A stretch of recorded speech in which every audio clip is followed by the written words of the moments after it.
Fisher, piles, fistula exactly क्या है? School पास करने के टाइम पे वो मोबाइल यूज़ करते हैं, न्यूज़पेपर पढ़ते हैं और काफ़ी टाइम बैठे रहने का आदत है, जो बिल्कुल ठीक नहीं है।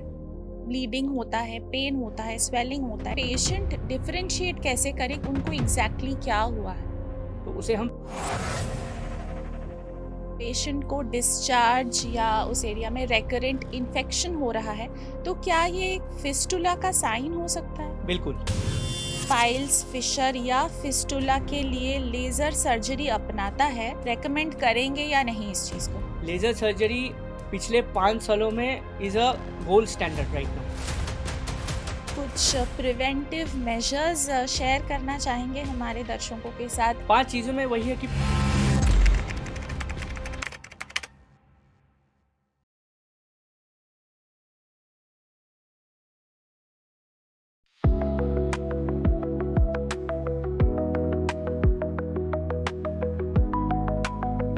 हम अपनी हेल्थ के बारे में तब तक बात नहीं करते जब तक दर्द सहना मुश्किल ना हो जाए। पाइल्स, फिशर और फिस्टुला ये सिर्फ डिस्कम्फर्ट नहीं, बल्कि एक साइलेंट सफरिंग है जिससे लोग शर्म, डर और हेजिटेशन की वजह से इग्नोर कर देते हैं। आज का एपिसोड इसी साइलेंस को ब्रेक करने के लिए है, ताकि दर्द छुपाया ना जाए, समझा जाए और ठीक किया जाए। आज हमारे साथ इस टॉपिक पे चर्चा करने के लिए हैं डॉक्टर शंकर शाह, जो एक एक्सपीरियंस्ड जनरल लैप्रोस्कोपिक और लेजर सर्जन हैं। वो BP Poddar hospital, CMRI hospital, Techno India Dama hospital और डायग्नो इजी से एसोसिएटेड हैं। Welcome to our podcast doctor Shankar नमस्ते। शाह। डॉक्टर, पहले हम बेसिक्स समझ के फिर शुरुआत करेंगे। बेसिक्स इसलिए समझना ज़रूरी है क्योंकि पाइल्स, फिशर और फिस्टुला तीनों अलग अलग कंडीशंस हैं। तो हमें पहले ये जानना है कि इन तीनों में क्या डिफरेंस है। देखिए पाइल्स जो है जिसे हम हिंदी में कहते हैं बवासीर, क्या होता है हमारा जो पॉटी का रास्ता है, जो एनल रीजन है, उस रीजन में वेनस कुशन्स होते हैं, नसें होती है। वही नसें जब फूल जाए और नीचे की तरफ बाहर की तरफ आने लग जाए तो उसे हम पाइल्स कहते हैं। अब पाइल्स जो होता है उसके 4 ग्रेड होते हैं। बेसिकली इंटरनल पाइल्स के 4 ग्रेड होते हैं। ग्रेड 1 होता है जिसमें सिर्फ ब्लीडिंग होता है और ग्रेड 2 में ब्लीडिंग के साथ लंप निकल के आता है बाहर की तरफ और खुद से ही अंदर चला जाता है स्टूल पास करने के बाद। जो आपका ग्रेड 3 होता है उसमें क्या होगा, बाहर आएगा और पेशेंट खुद उसको अंदर ढकेल सकता है। लेकिन जो ग्रेड 4 है उसमें क्या होता है कि बाहर आएगा और बाहर ही रहेगा, ना पेशेंट उसको अंदर कर सकता है ना डॉक्टर कर सकता है। ये हो गया पाइल्स जिसको हम बवासीर कहते हैं। दूसरा हो गया फिशर। फिशर होता है, सपोज ये हमारा एनल रीजन है, एनल रीजन में एक छोटा सा घाव, क्रैक या छेद हो जाए, उसे हम फिशर कहते हैं। फिशर में भी हमें ब्लीडिंग का प्रॉब्लम हो सकता है और दर्द हो सकता है। तीसरी जो होता है वो है फिस्टुला। फिस्टुला क्या होता है, एक एबनॉर्मल नली या रास्ता बन जाए एनल रीजन से बाहर के चमड़े की तरफ, और ये मोस्टली होता है आपका इन्फेक्शन के बाद। किसी पेशेंट को एब्सेस हो जाए, उस एब्सेस के बाद फटने के बाद ये हो जाता है फिस्टुला। हम आपसे ये समझना चाहेंगे कि एनल फिशर एग्जैक्टली क्या है, और एनल फिशर का पेन इतना शार्प और अनबेरेबल क्यों होता है? देखिए जैसे मैंने बोला था, जो एनल फिशर होता है, जो हमारा स्टूल का रास्ता होता है, उसमें क्रैक या फिर घाव रहता है, जिसके वजह से जब भी कोई पेशेंट स्टूल पास करता है उसको काफ़ी तीखा दर्द होता है, शार्प पेन होता है।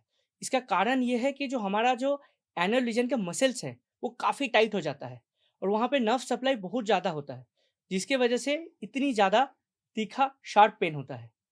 और सिर्फ इतना ही नहीं, इसमें ब्लीडिंग भी होता है और वो काफ़ी ब्राइट रेड ब्लीडिंग होता है।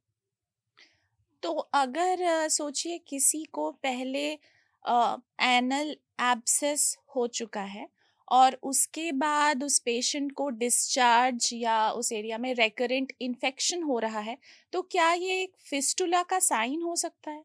बिल्कुल, अगर किसी पेशेंट को एब्सेस हुआ था, मतलब उसका जो पेरिएनल रीजन है, एनल रीजन के पास में जो चमड़ा है, वहाँ पे स्वेलिंग था, रेडनेस था, बुखार था और समय के साथ-साथ वो एब्सेस रप्चर हो गया या फिर फट गया और उसके वजह से उसको बार-बार इन्फेक्शन हो रहा है। इसका यही मतलब होता है कि फिस्टुला बन गया है, एक एब्नॉर्मल नली या रास्ता बन गया है एनल रीजन से बाहर के चमड़े की तरफ। जी, तो डॉक्टर ये जो तीनों कंडीशंस हैं, इन तीनों कंडीशंस में जैसा आप अभी एक्सप्लेन कर रहे थे, ब्लीडिंग होता है, पेन होता है, स्वेलिंग होता है, डिस्चार्ज होता है। क्योंकि ये सारे सिम्पटम्स तीनों चीज़ों में होते हैं, तो पेशेंट डिफरेंशिएट कैसे करे कि उनको एग्जैक्टली क्या हुआ है? देखिए, पहले मैं एब्सेस और फिस्टुला का डिफरेंस आपको बता देता हूँ। जो एब्सेस है उसमें सूजन रहता है, रेडनेस रहता है और पस डिस्चार्ज नहीं होता है, लगता है कि उसके अंदर पस भरा हुआ है और वो एब्सेस जब रप्चर कर जाता है, तब जो डिस्चार्ज होना शुरू करता है, पस डिस्चार्ज, उसे हम फिस्टुला कहते हैं। अब रही बात 2 चीज़ों की डिफरेंस में, एक है फिशर और दूसरा है पाइल्स। अब जो पाइल्स अगर इंटरनल पाइल्स है, हमारे एनल रीजन में एक लाइन होता है जिसे हम डेंटेट लाइन बोलते हैं। डेंटेट लाइन के ऊपर से जो भी पाइल्स आ रहा है, उसे हम इंटरनल पाइल्स बोलते हैं। जो डेंटेट लाइन के नीचे से आ रहा है, उसे हम एक्सटर्नल पाइल्स बोलता है। अब जो इंटरनल पाइल्स है, उसमें भी ब्लीडिंग होता है, आपके फिशर में भी ब्लीडिंग होता है। लेकिन दोनों ब्लीडिंग में फ़र्क है। जो फिशर का ब्लीडिंग है, वो स्टूल के साथ लग के आता है और जो पाइल्स का ब्लीडिंग है, वो आपका स्प्लैश होगा पैन में और दोनों डिफरेंशिएट ऐसे किया जाता है। और जो फिशर है, उसमें काफ़ी ज़्यादा पेन होगा। इंटरनल पाइल्स में पेन नहीं होता है, लेकिन एक्सटर्नल पाइल्स में पेन होता है। जी, तो क्या कॉन्स्टिपेशन इसका सबसे बड़ा ट्रिगर है, या फिर सेडेंट्री लाइफस्टाइल या प्रेगनेंसी, ओबेसिटी या फिर low fibre diet, heavy weight lifting, इन सारी चीज़ों से भी ये हो सकता है? देखिए, कॉन्स्टिपेशन तो सबसे बड़ा ट्रिगर है, इसमें कोई संदेह नहीं है। और भी बाकी सारे फैक्टर्स हैं, जैसे आपने बोला sedentary lifestyle, long sitting straining करना, सिर्फ़ इतना ही नहीं, कोई अगर कोई हेवी एक्सरसाइज़ेज़ करे, जिसमें एनल रीजन में प्रेशर पड़े, जैसे डेडलिफ्ट्स, स्क्वाट्स, बहुत भारी वज़न लेने के लिए, इससे भी दिक्कत आ सकता है। और एक चीज़ है कि हमारा जो डाइटरी हैबिट्स है, अगर हम लो फाइबर डाइट लें, पानी कम पिएँ, तो इससे भी हमें स्ट्रेनिंग करने की ज़रूरत पड़ सकता है, जिससे हमारा कोई भी पाइल्स या फिशर का प्रॉब्लम हो सकता है। तो अगर पाइल्स या फिशर का ट्रीटमेंट किसी के लिए थोड़ा डिले हो जाता है, तो उनके लिए क्या कॉम्प्लिकेशंस बढ़ सकते हैं, या फिर किसी को अगर क्रॉनिक फिशर है, तो क्या वो फिस्टुला में भी कन्वर्ट हो सकता है? देखिए, फिशर कभी भी फिस्टुला में कन्वर्ट नहीं हो सकता है। फिशर और फिस्टुला दोनों अलग चीज़ है। फिस्टुला, जैसे मैंने बोला, वो इन्फेक्शन की वजह से होता है और अगर एक्यूट फिशर को सही से हील नहीं किया गया, वो नॉन हीलिंग रह जाए, तो वो आगे जाके क्रोनिक फिशर बन सकता है। पाइल्स में अगर समय में हम लोग इलाज नहीं करते हैं, तो हीमोग्लोबिन ड्रॉप हो सकता है, पेशेंट को एनीमिया हो सकता है। सिमिलरली फिशर में अगर हम टाइम पे ट्रीटमेंट नहीं करें, तो फिशर से ब्लीडिंग बहुत ज़्यादा हो सकता है, उससे भी हमें हीमोग्लोबिन ड्रॉप होके एनीमिया हो सकता है। जी, तो कैसे हमें पता चलेगा कि कौन से स्टेज तक किसी को medicines, ointments, stool softeners, antiseptic, hot water bath, ये सब इनफ रहेगा, और कब पता चलेगा कि नहीं, ये सारी चीज़ें इनफ नहीं है और हमें सर्जिकल इंटरवेंशन के लिए जाना चाहिए? देखिए, जैसे मैंने बोला था कि पाइल्स के 4 ग्रेड हैं। ग्रेड 1 और ग्रेड 2 में हम कंज़र्वेटिव मैनेजमेंट ही देते हैं। पेशेंट का 95% पेशेंट कंज़र्वेटिव मैनेजमेंट से ठीक हो जाता है। उसमें स्टूल सॉफ्टनेस होते हैं, हाई फाइबर डाइट होता है, पानी ज़्यादा पीने के लिए बोलते हैं। हम ऑइंटमेंट भी देते हैं और हॉट वाटर सीज़ बाथ करने के लिए बोलते हैं। तो इससे मोस्ट ऑफ द मरीज़ ठीक हो जाता है। फिशर में भी अगर एक्यूट फिशर है, तो हम उसमें भी कंज़र्वेटिव मैनेजमेंट ही करते हैं। लेकिन फिस्टुला में हमें ऑपरेशन ही करना पड़ेगा, दवाई से फिस्टुला ठीक नहीं होता है। अगर ग्रेड 3 और ग्रेड 4 पाइल्स है और क्रोनिक फिशर है, तो हमें ऑपरेशन ही करना पड़ेगा, कंज़र्वेटिव मैनेजमेंट कोई हेल्प नहीं कर सकता है। जैसा कि आपने बोला, कुछ-कुछ केसेस में ऑपरेशन ही करना पड़ता है, तो ऐसे कौन-कौन से बहुत क्रिटिकल केसेस होते हैं जहाँ पे मेडिकेशन की तरफ हम जा ही नहीं सकते, इमीडिएटली हमें सर्जरी करवाना ज़रूरी होता है? और अगर किसी को ऑलरेडी एक बार ये सारी कंडीशंस हो चुकी हैं, पाइल्स हो, फिशर हो, फिस्टुला हो, क्या उनके लिए ये दोबारा रेकर करने का भी चांस रहता है? देखिए, अगर किसी पेशेंट को बहुत सीवियर ब्लीडिंग हो रहा है, तो उस समय हमें ऑपरेशन ही करना पड़ेगा। और फिस्टुला में जैसे मैंने बताया कि फिस्टुला में कंज़र्वेटिव मैनेजमेंट का रोल नहीं है, हमें ऑपरेशन ही करना पड़ता है। और फिशर में भी अगर कोई पेशेंट को काफ़ी ज़्यादा दर्द हो रहा है, हमने दवाई दिया है फिर भी पेन कंट्रोल नहीं हो पा रहा है, तो we have to go for surgery. रही बात रिकरेंस का, फिस्टुला में जैसे इन्फेक्शन की वजह से होता है, तो मैं अपने मरीज़ों को कहता हूँ कि 20% चांसेस रहता है दोबारा फिस्टुला बनने के। अगर मैं 100 मरीज़ का ऑपरेट करूँ, तो 20 मरीज़ों को दोबारा होने के चांसेस रहता है, चाहे मैं किसी भी मेथड से सर्जरी करूँ। लेकिन पाइल्स फिशर में चांसेस आर वेरी लो। अगर कोई पेशेंट अपना लाइफ़स्टाइल मॉडिफ़ाई करेगा, कॉन्स्टिपेशन को कंट्रोल करेगा, तो वेरी लो चांसेस कि दोबारा पाइल्स या फिशर बने। कोई भी बीमारी में दोबारा होने के चांसेस रहता है अगर हम इटियोलॉजी को ठीक ना करें। फॉर एग्ज़ाम्पल सपोज़ आपने मलेरिया का ट्रीटमेंट मेरे से लिया, मच्छर काटने की वजह से। लेकिन अगले साल आपने फिर से मॉस्क्यूटो नेट यूज़ नहीं किया, आपको फिर से मच्छर ने काटा, तो आपको मलेरिया होने के चांसेस है। तो हमारे इधर भी हम ऑपरेशन से डिज़ीज़ को क्योर करते हैं। जो इटियोलॉजी है, जो कॉन्स्टिपेशन की वजह से उसको डिज़ीज़ हुआ था, उसको मॉडिफ़ाई करने की ज़रूरत पड़ेगा। Lifestyle modification is very important. जी, तो क्योंकि फिस्टुला के केस में सर्जरी ऑलमोस्ट इनएविटेबल होती है, क्या इसके लिए कोई लेज़र ट्रीटमेंट या फिर कोई मिनिमली इन्वेसिव ऑप्शंस भी आजकल अवेलेबल हैं? देखिए, मैं जितने भी मरीज़ ऑपरेट करता हूँ, mostly I do laser surgeries, जो कि मिनिमली इन्वेसिव होते हैं। इसमें पेन नहीं होता है, स्कार नहीं रहता है, आपको पोस्ट ऑपरेटिव में ड्रेसिंग करने का ज़रूरत नहीं पड़ता है। और इससे क्या होता है कि मरीज़ अगले दिन ही अपने काम पे जा सकता है, उसे छुट्टी लेने ज़्यादा हॉस्पिटल स्टे करने की कोई ज़रूरत नहीं है। जी, तो बहुत सारे पेशेंट्स ऐसे होते हैं जो ब्लड थिनर्स लेते हैं, क्योंकि शायद उनको हार्ट डिजीज़ है या फिर स्ट्रोक हुआ हुआ है या फिर कोई क्लॉटिंग डिसऑर्डर्स है। तो इनके लिए पाइल्स की ब्लीडिंग कितनी सीरियस हो देखिए, सकती है? इनके लिए काफ़ी ज़्यादा ब्लीडिंग हो जाती है, क्योंकि ये ब्लड थिनर्स लेते हैं। ऐसे केसेस में हमें कार्डियोलॉजिस्ट से कंसल्ट करना पड़ता है, ताकि हम ब्लड थिनर्स को बंद कर सकें। और ऐसे केसेस में अगर हमें ऑपरेशन भी करना है, तब भी हमें ब्लड थिनर्स को 5 से 7 दिन पहले बंद करने की ज़रूरत पड़ सकता है।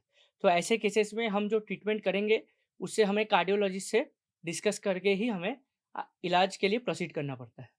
अगर कोई पेशेंट ऐसा है जिसको हाइपरटेंशन या फिर डायबिटीज़ या फिर थायराइड जैसे कुछ कोमॉर्बिडिटीज़ हैं, तो इनके लिए हीलिंग प्रोसेस पे क्या इम्पैक्ट पड़ेगा अगर इनको पाइल्स फिशर फिस्ट्यूला होता है तो? देखिए, पाइल्स फिशर में अगर हम लेज़र से सर्जरी करें, बहुत ज़्यादा इफ़ेक्ट डायबिटीज़ से दिक्कत नहीं होता है, हीलिंग में प्रॉब्लम नहीं होता है। लेकिन फिस्टुला में डायबिटीज़ का शुगर कंट्रोल बहुत ज़रूरी है। हीलिंग में काफ़ी दिक्कतें आती है, इन्फेक्शन रिकरेंट भी हो सकता है। तो हमें sugar control is very, very important in case of fistular surgeries. तो फिस्ट्यूला सर्जरी के बाद रिकवरी में क्या किसी को कोई चैलेंज हो सकता है? देखिए, अगर हम लेज़र से करते हैं, तो रिकवरी में ज़्यादा दिक्कत नहीं होता है।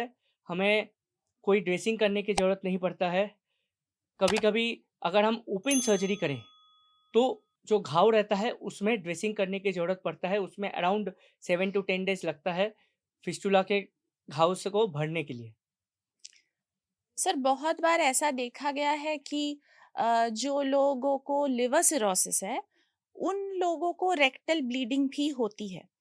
तो ऐसे केसेस में हम कैसे डिफरेंशिएट करें कि ये पाइल्स की वजह से हो रहा है या फिर कोई दूसरा रीज़न है इसका?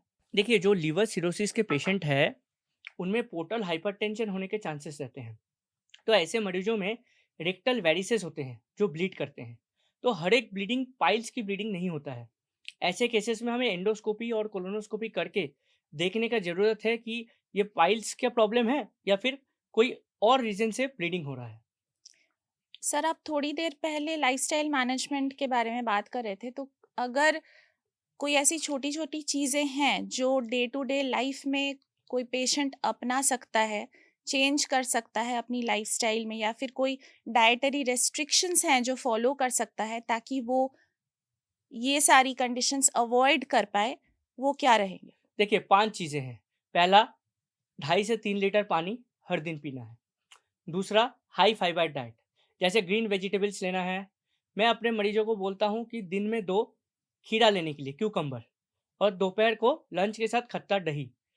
इससे क्या होता है कि आपका जो स्टूल है वो सॉफ्ट रहता है, आपको कॉन्स्टिपेशन का प्रॉब्लम नहीं होता है। तीसरा है कि आपको स्ट्रेनिंग करना अवॉइड करना पड़ेगा। कुछ लोगों को आदत होता है कि स्टूल पास करने के टाइम पे वो मोबाइल यूज़ करते हैं, न्यूज़पेपर पढ़ते हैं और काफ़ी टाइम बैठे रहने का आदत है, जो बिल्कुल ठीक नहीं है। इससे आपको पाइल्स का प्रॉब्लम बढ़ता है, क्योंकि ग्रेविटी के खिंचाव की वजह से पाइल्स का होने का चांसेस काफ़ी रहता है। तो ज़्यादा देर बैठने का आदत बंद कर देना चाहिए।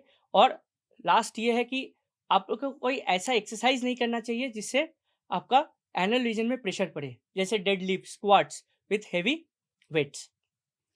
जी, तो हमने लेज़र के बारे में भी बात किया, तो अगर कोई पाइल्स, फिशर या फिस्टुला के लिए लेज़र सर्जरी अपनाता है, उनके लिए आज की डेट में ये कितना इफ़ेक्टिव होता है, और आप रेकमेंड करेंगे या नहीं इस चीज़ को? देखिए, मैं तो लेज़र को इसीलिए रिकमेंड करता हूँ क्योंकि लेज़र सर्जरी पिछले 5 सालों में is a gold standard right now.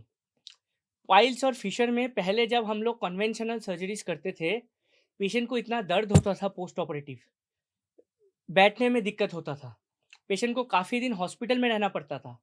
वो अपना ड्यूटी नहीं जॉइन कर पाते थे, काफ़ी छुट्टियाँ लेनी पड़ती थी। अभी लेज़र सर्जरी आने के बाद मेरे मरीज़ को मैं अगले दिन ही बोल देता हूँ कि आप जा सकते हैं। उनको सिर्फ़ दिन में 2 बार सीज़ बाथ करना पड़ता है 1 हफ़्ते के लिए। बाकी कोई ड्रेसिंग की ज़रूरत नहीं पड़ता है। इससे आपका कॉस्ट ऑफ हॉस्पिटल स्टे भी कम हो जाता है और you can lead a very peaceful life after surgeries. और post operative recovery is very easy. तो सर, क्या आप कुछ प्रिवेंटिव मेजर्स शेयर करना चाहेंगे हमारे दर्शकों के साथ? ऐसे कौन से 5 चीज़ें हैं जो वो अपनी डेली लाइफ में फॉलो कर सकते हैं ताकि वो ये अवॉइड कर सकें?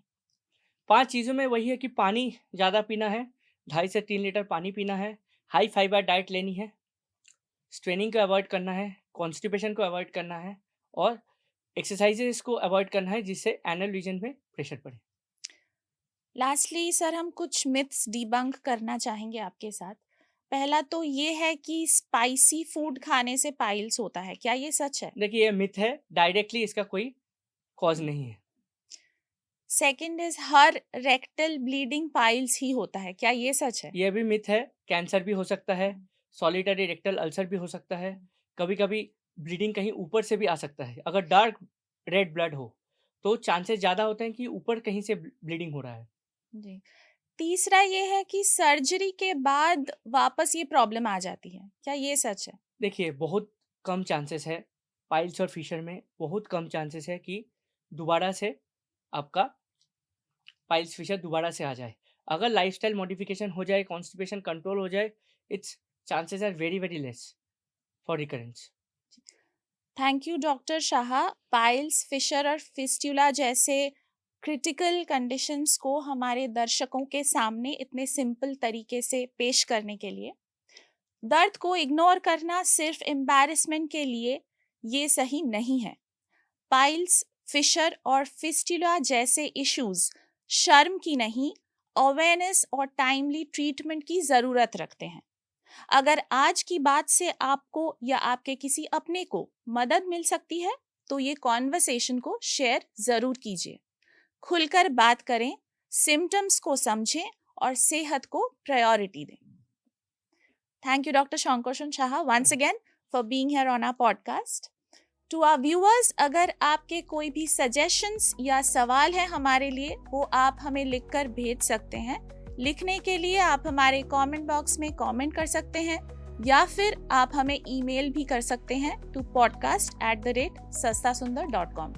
Do like, share and subscribe to Sasta Sundar's YouTube channel.